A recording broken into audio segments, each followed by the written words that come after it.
Hello बच्चों, let's read the question. For a transverse wave traveling along a straight line, the distance between two peaks crest is 5 meter while the distance between one crest and one trough is 1.5 meter. The possible wavelength in meter of the waves are, here we have given 4 options.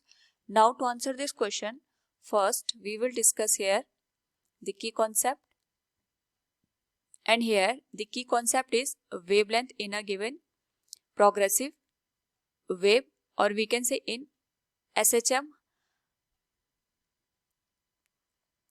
Now यहाँ पे अगर हम बात करें wavelength की, suppose हमारे पास यहाँ पे कोई प्रोग्रेसिव वेव दे रखी है इस तरीके से, तो यहाँ पे जब हम बात करते हैं मोशन की, तो हमारे पास जो पार्टिकल होता है अपनी मीन पोजीशन से मैक्सिमम जो हम इसकी पोजीशन होती है उसको अटेन करता है, जिसको हम एम्पलीट्यूड का नाम देते हैं.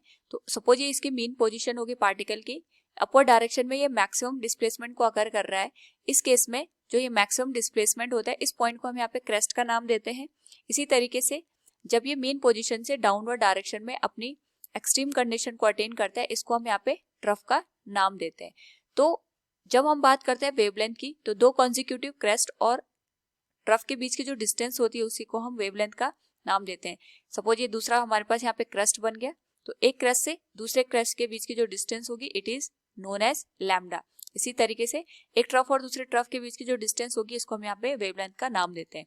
अकॉर्डिंग टू द क्वेश्चन, हमारे पास यहाँ पे एक ट्रेवलिंग वेव है which is moving along a straight line, और इसमें हमारे पास जो क्रेस्ट दे रखे हैं इनके बीच की डिस्टेंस 5 मीटर है. तो ये वेवलेंथ हो गई.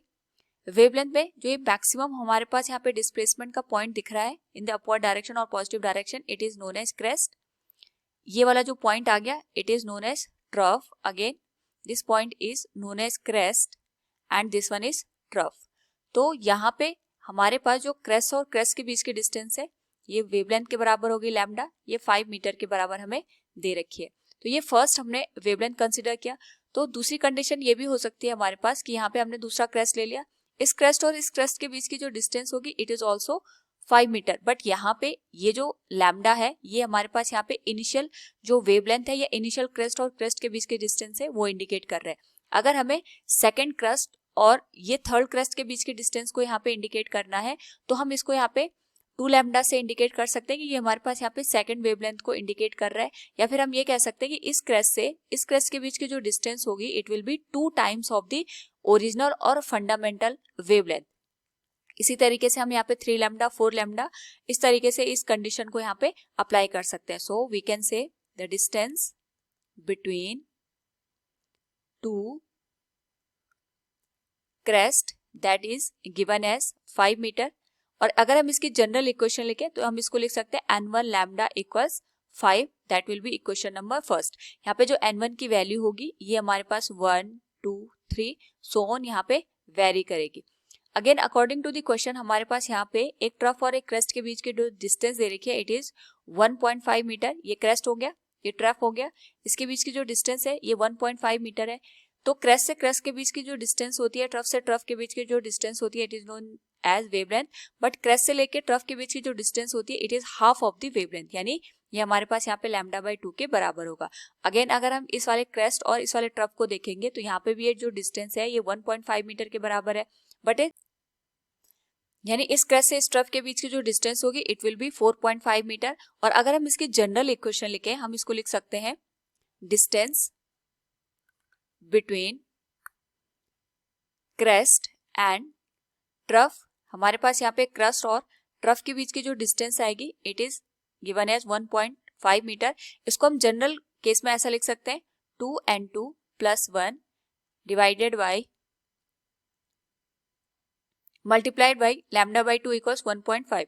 तो जो हमारे पास n2 की वैल्यू है इट विल वेरी फ्रॉम 0 1 2 3. तो जो यहाँ पे वैल्यू निकल के आएगी ये हमेशा हमारे पास यहाँ पे 1.5 के बराबर निकल के आएगी. इसको हम यहाँ पे इक्वेशन नंबर सेकंड दे देते हैं. नाउ अगर हम यहाँ पे इक्वेशन फर्स्ट और इक्वेशन सेकंड को डिवाइड कर दें तो n1 और n2 की जो पॉसिबल वैल्यू हो सकती है हम इनका यहाँ पे प्रिडिक्शन कर सकते हैं, क्योंकि एग्जैक्ट वैल्यू हम यहाँ पे डायरेक्ट इक्वेशन को सॉल्व करके नहीं करेंगे.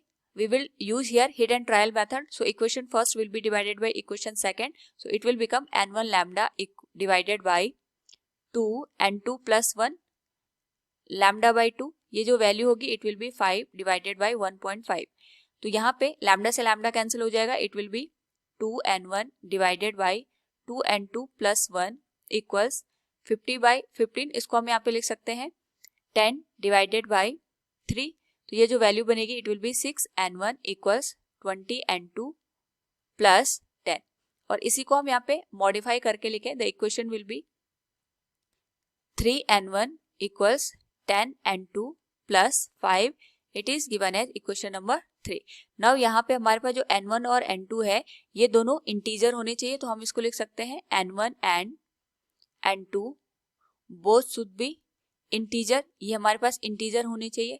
साथ में हमें एक और बात ध्यान रखनी है कि जो n1 और n2 के करस्पॉन्डिंग वैल्यू निकल के आएगी, इसी से हम यहाँ पे वेवलेंथ को फाइंड आउट कर सकते हैं। और हमें यहाँ पे n1 और n2 की वैल्यू इस तरीके से रखनी है कि जो हमने यहाँ पे इक्वेशन थर्ड ऑब्टेन किया है that is 3n1 plus 10n2 plus 5, ये हमारे पास सेटिस्फाई हो पाए।